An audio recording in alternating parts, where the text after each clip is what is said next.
Hello मेरे प्यारे विद्यार्थियों, welcome to all my YouTube channel. आज हम लोग फिर क्लास 10 के हिंदी के इन्हें क्वेश्चन आंसर के करेंगे। हम लोग 2 वीडियो कंप्लीट करा दिए हैं। पहला वीडियो में था जो मतलब राइटर के बारे में बताया गया था, दूसरा हम लोग उसमें क्वेश्चन आंसर 8 को है तो हम 4 क्वेश्चन आंसर करवा दिए थे और 4 क्वेश्चन आंसर आज हम लोग कंप्लीट करेंगे। इस चैप्टर पढ़ना था हम लोग श्रम विभाजन जाति प्रथा, जो कक्षा 10 के चैप्टर नंबर 1 हिंदी में है, श्रम विभाजन जाति प्रथा। ऐसे इसके बारे में हम एक बार और 2 बार और बता दिए हैं, लेकिन एक बार और अगर हम बता देते हैं। श्रम विभाजन जाति प्रथा, श्रम का मतलब होता है काम करना, अविभाजन का मतलब होता है बंटवारा, और जाति प्रथा मतलब काम को जाति के अनुसार बांटना, वही हमारा इसी में वो बताया गया श्रम विभाजन जाति प्रथा। जो इनका राइटर है डॉक्टर बी.आर. अम्बेडकर। हम पहले वीडियो में हम पढ़ चुके थे, तो आज डायरेक्ट हम लोग क्वेश्चन आंसर 5 से चलेंगे। 4 तक हम पहले वीडियो में बता दिए थे, तो आज हम डायरेक्ट क्वेश्चन नंबर 5 से चलेंगे। चलिए क्वेश्चन नंबर 5 जो पढ़ते हैं, लेखक ने पाठ में किन प्रमुख पहलुओं से जाति प्रथा के एक हानिकारक पदार्थ के रूप में दिखाया है। यानी कह रहा है कि मतलब पहलुओं के रूप में किस जाति का हानिकारक के रूप में दिखाया है। एक बार और पढ़ लेते हैं। लेखक ने पाठ में किन प्रमुख पहलुओं से जाति प्रथा के एक हानिकारक प्रथा के रूप में दिखाया है। जो इसका आंसर है, देखिए, लेखक ने विभिन्न पहलुओं में जाति प्रथा को एक हानिकारक प्रथा के रूप में दिखाता है, जो इस प्रकार है।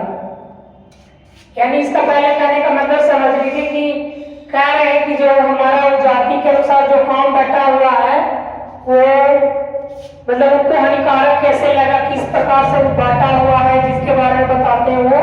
जिसे कि उसमें बांटा गया जाति के अनुसार पर, तो मतलब हर सारा काम को बांटा गया, उसी के बारे में बताया। देखिए, अस्वाभाविक श्रम विभाजन है, कहने का मतलब कुछ स्वाभाविक नहीं हो, उसके बारे में। बढ़ती बेरोजगारी, यानी मतलब बेरोजगार जो आदमी तो बढ़ते जा रहा है उसके कारण में है। और श्रम अरुचि, कहने का मतलब कि बिना हमको वो काम पसंद नहीं है फिर भी वो काम करना पड़ रहा है, इसी के बारे में मतलब रुचि का मतलब जो लाइक नहीं, पसंद आता हो, ये हो गया। तथा विषता के श्रम का चुनाव करना, नहीं कोई भी काम करना, इसके बारे में। आदर्श तथा सभ्य समाज, ये हमारा क्वेश्चन नंबर 5 था। अब डायरेक्ट अगर नोट्स बना सकते तो बनाते चलिए नोट, फिर एक बार और इसको देख लेते, एक बार और रिवीजन करते, सुनने याद होगा आपको। लेखक ने पाठ के किन प्रमुख पहलुओं से जाति प्रथा के हानिकारक पदार्थ के रूप में दिखाया है। इसका लिखना है, लेखक ने पाठ के विभिन्न पहलुओं से जाति प्रथा के हानिकारक प्रथा के रूप में दिखाता है, जो इस प्रकार है। अस्वाभाविक, पहला श्रम विभाजन जाति प्रथा, श्रम विभाजन, बढ़ती बेरोजगारी, श्रम अरुचि यानी बिना रुचि वाला काम करना, तथा विषता में श्रम का चुनाव, आदर्श तथा असवाभाविक समाज। ये हमारा क्वेश्चन नंबर 5 था। अब हम लोग आगे क्वेश्चन नंबर 6, चलिए हम लोग 5 तक देख लेते हैं। क्वेश्चन नंबर 6 में चलते हैं। क्वेश्चन नंबर 6 में, इसमें भी है, देखिए क्वेश्चन नंबर क्या बोलते हैं। लेखक आज के उद्योग में गरीबी और उत्पीड़न से भी बड़ी समस्या किसे मानते हैं और क्यों। कह रहे हैं कि लेखक पूछ रहे हैं कि आज के उद्योगों में गरीबी और उत्पीड़न से भी बड़ी समस्या किसे मानते हैं और क्यों मानते हैं। इन क्वेश्चन आंसर यही बोल रहा है कि हमारा जो उद्योग है में गरीबी और उत्पीड़न से सबसे बड़ी समस्या क्या है और क्यों है। हम लोग ऐसे पढ़ रहे जाति प्रथा, तो वही है। और क्या जाति प्रथा है हमारा उद्योग और गरीबी दोनों। उद्योग में गरीबी और उत्पीड़न से सबसे बड़ी समस्या है और क्यों समझते हैं। इसमें इसलिए कह रहा है कि इसमें हमको कुशलता के अनुसार काम नहीं मिलता है, जाति के अनुसार यानी रुचि के अनुसार काम न करने की वजह यही एक बड़ी समस्या इसे बताया गया है। देखिए जो हम लोग अभी लिखा हुआ पढ़ते हैं उसमें देखिए, लेखक आज उद्योग में गरीबी और उत्पीड़न से भी बड़ी समस्या जाति प्रथा को माना जाता है। मतलब उद्योग में गरीबी और उत्पीड़न से भी सबसे बड़ा समस्या कौन है हमारा है? जाति बड़ा समस्या है। क्यों? क्योंकि जाति प्रथा के कारण ही अपने रुचि के अनुसार पेशा चुनने में आजादी नहीं है। कहने का मतलब कि जाति प्रथा के अनुसार ही हम अपना कुशलता के अनुसार काम नहीं कर सकते। कहने का मतलब कि कोई भी डॉक्टर इंजीनियर वगैरह इसमें नहीं बन सकते थे, ये रुचि का आजादी नहीं है, इसीलिए इसको उनसे भी सबसे बड़ा समस्या माना जाता है, चुनने की आजादी नहीं है। जाति प्रथा के आगे मनुष्य के भावना और रुचि का कोई स्थान नहीं है। कहने का मतलब कि जाति प्रथा में जैसे उनको कहने का जो भी काम उनको अच्छा लगा वो नहीं कर सकते हैं, और रुचि के अनुसार जो भी अपना काम नहीं कर सकते, वही बता रहे हैं कि जाति प्रथा के आगे मनुष्य के भावना और रुचि का कोई स्थान नहीं है, और मजबूरी में मनुष्य को अपना जातिगत पेशा वाला काम करना पड़ता है। यानी इसमें कह रहे हैं कि मतलब जो तुम्हारा जात है उसी जात के अनुसार अपना काम करना, इसीलिए माना गया है कि उद्योगों में गरीबी और उत्पीड़न से सबसे बड़ा समस्या है। एक बार और देख लेते हैं, ट्यूशन एक बार समझते हैं इसमें क्या बोल रहा है। लेखक आज के उद्योग में गरीबी और उत्पीड़न में बड़ी समस्या किसे मानते हैं और क्यों मानते हैं? तो देखिए, लेखक आज के उद्योग और गरीबी और उत्पीड़न से भी बड़ी समस्या जाति प्रथा को मानते हैं। यानी यहाँ से यहाँ तक लिखना है, उसके बाद थोड़ा सा केवल इसमें ये जोड़ देना है आपको कि जाति प्रथा को मानते हैं। ठीक है, और जाति प्रथा को क्यों मानते हैं? क्योंकि जाति प्रथा के कारण ही हम लोग अपना रुचि के अनुसार पेशा चुनने में आजादी नहीं देती है। कहने का मतलब कि जो हमको अच्छा काम लगे वो काम नहीं कर सकते हैं, वो जाति के अनुसार ही हम लोग नहीं कर सकते हैं। उसके बाद जाति प्रथा के आगे मनुष्य के भावना और रुचि का कोई स्थान नहीं होता है। जाति प्रथा में जो आदमी हो सकता है कहीं गए तो मतलब जाति प्रथा के अनुसार कोई बोला कि हम डॉक्टर बनेंगे, तो नहीं बोले कि छोटे कास्ट वाला डॉक्टर नहीं बन सकते, अब डॉक्टर नहीं बनिएगा। जिसे कहने का मतलब कि अब राष्ट्रपति नहीं बन सकता छोटे कास्ट वालों, लेकिन ऐसा नहीं है अभी, अब तो हम कोई भी बन सकते हैं।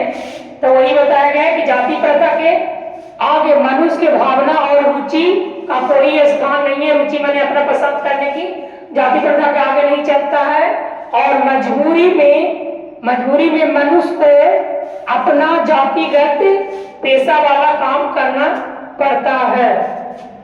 ये हमारा क्वेश्चन प्रश्न संख्या 6 का आंसर कंप्लीट हो गया। अब हम आगे प्रश्न संख्या 7 में चलिए अब क्वेश्चन नंबर 7वां चलते हैं।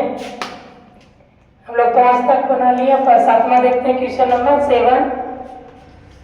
क्वेश्चन 7 है सच्चे लोकतंत्र की स्थापना के लिए लेखक ने किन विशेषताओं को आवश्यक माना है?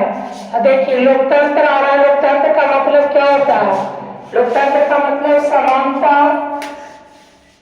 सभी का बराबर अधिकार, सभी का समानता, यानी देश भर में भाईचारा का, वही हमारा कहलाएगा क्या?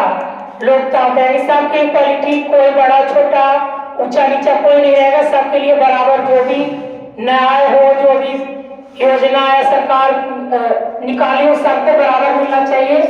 आगे मतलब ऊंच नीच नहीं माना जाएगा, सबको इसी को हम लोकतंत्र कहते हैं। भाईचारा के बारे में बताया गया। तो देखिए इसके बारे में लेखक ने क्या बोले हैं, तो देखिए डॉक्टर बी आर अम्बेडकर ने सच्चे लोकतंत्र की स्थापना के लिए स्वतंत्रता, समानता एवं बंधुता के आधारित समाज को आवश्यक माना है। कहने का मतलब लोकतंत्र का मतलब होता है सबके लिए इक्वालिटी, सभी को समानता, सभी को स्वतंत्रता और बनता है भाईचारा के आधार पर।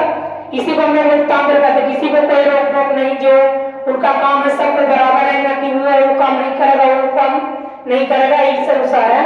समाज को आवश्यक माना है हम सभी देशवासियों के बीच भाईचारा के संबंध होना चाहिए। कहने का मतलब कि लोग कहते हिंदू मुस्लिम सिख ईसाई वगैरह सबको अलग अलग बांटते हुए नहीं करना है, सभी के बीच में भाईचारा होना चाहिए। किसी भी प्रकार का जात पात छुआछूत की भेदभाव भावना मन में नहीं होना चाहिए। कहने का मतलब किसी को कोई भी ऊंचा कास्ट बड़ा कास्ट किसी को, तो किसी भी प्रकार के जात पात छुआछूत की भेद भावना मन में नहीं होना चाहिए। किसी को भी बड़ा जात ऊंचा ऐसा नहीं होना चाहिए, सभी में इक्वालिटी भाईचारा होना चाहिए। इसी को हम लोग लोकतंत्र कहते हैं। तभी हमें अच्छे समाज का निर्माण कर सकेंगे, यानी तभी हम लोग अच्छे समाज का निर्माण करेंगे। इसे अपनाने से देश की एकता अखंडता और मजबूत होगी। यानी कहने का मतलब कि हम लोग एक साथ एक दूसरे मिलकर रहते हैं। जैसे एग्जाम्पल में समझिए कि 4 भाई थे, अब चारों भाई अलग अलग बढ़ गए, तो तुम्हारे पड़ोसी जो बगल में कहते हैं कि और दूसरा है तो वो आपको पर मतलब लड़ाई वगैरह कर सकते, लेकिन अगर चारों भाई एकता रहेंगे तो पूरा गांव में भी कोई कुछ नहीं कर सकता। यही इसमें भी यही बताया गया। और रिविजन कर लीजिए, देख लेते। कह रहे कि सच्चे लोकतंत्र के स्थापना के लिए लेखक ने 3 बातों को विशेषता माना है। इन्हें अपने से लिख सकते हैं। कहने का मतलब किन बातों पर? पहला है तुम्हारा आपका है स्वतंत्रता, समानता, बंधुता। इसको जगह पर हम लोग भाईचारा भी लिख सकते हैं। तो देखिए पहले तो अपने लेखक के बारे में लिखना है। Doctor B R. अम्बेडकर ने सच्चे लोकतंत्र की स्थापना समाज की आवश्यकता माना नहीं, लोकतंत्र की स्थापना के लिए स्वतंत्रता, समानता एवं बंधुता पर आधारित समाज की आवश्यक माना गया है। कहने का मतलब कि स्वतंत्र जो भी करना कर सकते हैं, समानता यानी सबको बराबर जो भी इक्वालिटी जिसको इंग्लिश से बोलते हैं, और बंधुता के आधारित पर है आवश्यक माना है। हम सभी देशवासियों के बीच भाईचारा का संबंध होना चाहिए। यानी पूरा भारत में एक दूसरे के, यानी एक कोई हिंदू मुस्लिम सिख ईसाई आपस में भाई भाई, तो वो मानना है तभी हमारा देश आगे बढ़ेगा। किसी भी प्रकार का जात पात छुआछूत की भेद भावना मन में नहीं होना चाहिए। मतलब ऊंचे जात बड़े जात ये भी नहीं मानना है। तभी एक हम अच्छे समाज का निर्माण कर सकेंगे। इसे अपनाने से देश की एकता अखंडता मजबूत होगी। यानी कहने का मतलब एकता अखंडता और हमारा देश टोटल पूरी तरीके से मजबूत हो गई। यानी क्वेश्चन नंबर 7 हमारा कंप्लीट हो गया। अब हम लोग क्वेश्चन चलिए अब क्वेश्चन नंबर 7 तक देख लिए थे। अब क्वेश्चन नंबर 8 में चलते हैं। क्वेश्चन नंबर 8 क्या कह रहा है, जो पहले क्वेश्चन पढ़िए उसके बाद जाति प्रथा भारत में बेरोजगारी का एक प्रमुख और प्रत्यक्ष कारण है। कैसे बनी हुई है, प्रत्यक्ष कारण कैसे बनी हुई इसके बारे में बताना है। जाति प्रथा भारत में बेरोजगारी का एक प्रमुख और प्रत्यक्ष कारण कैसे बनी है इसके बारे में जानेंगे। यही उसी तरीका से है अपने अनुसार जीवन, जैसे कहने का मतलब कि जिस कास्ट में जन्म लिए वही आपका वही पेशा में बंध गए। यानी जैसे कि अब बढ़िया जो बोलते हैं जो काट लकड़ी वाला काम करते उसमें जन्म लिया तो उनका वही पेशा बन गया कि वो जीवन भर उसी काम को करेंगे। माता पिता जो काम कर रहे थे वही काम उसका बेटा भी करेगा। यही इसमें इसी में बताया गया है कि बेरोजगारी के कारण उसमें है। तो देखिए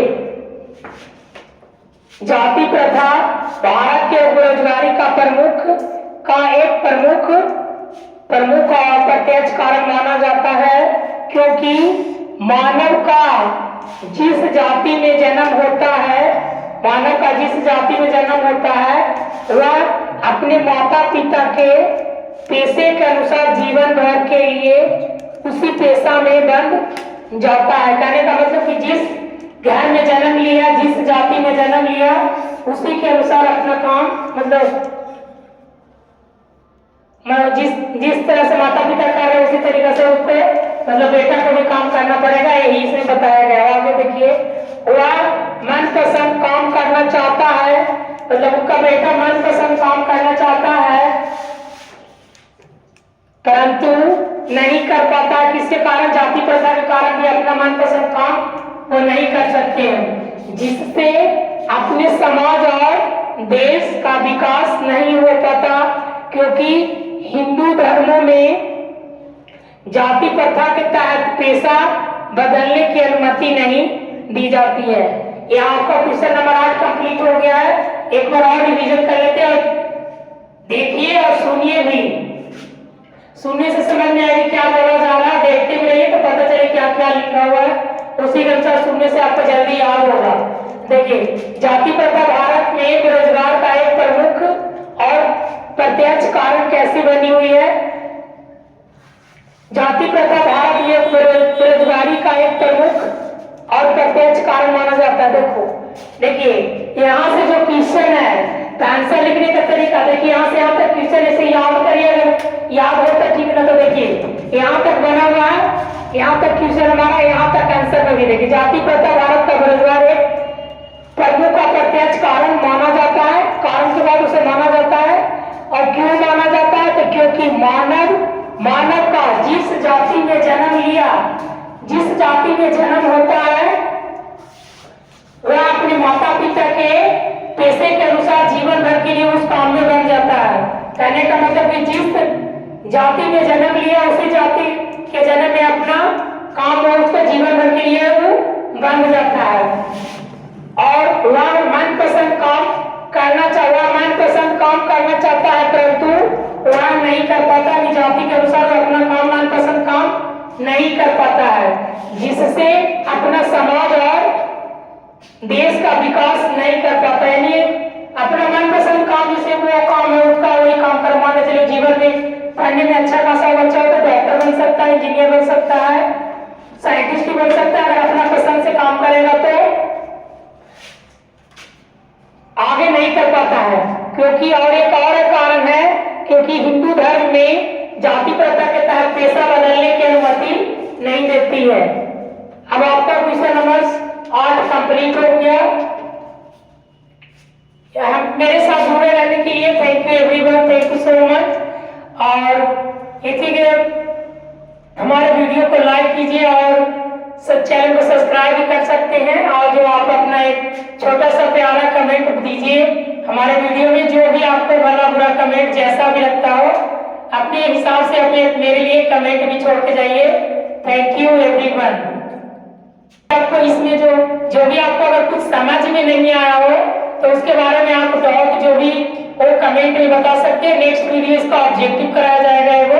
ये तो आपको पहला वीडियो में था कि जो हम राइटर के बारे में बताए, लेखक के बारे में, जो हमारा चैप्टर फर्स्ट पेज का संक्षिप्त था वो हम आपको बता दिया। दूसरा वीडियो में आपको क्वेश्चन आंसर हो गया, 2 वीडियो में क्वेश्चन आंसर कर दिए हैं।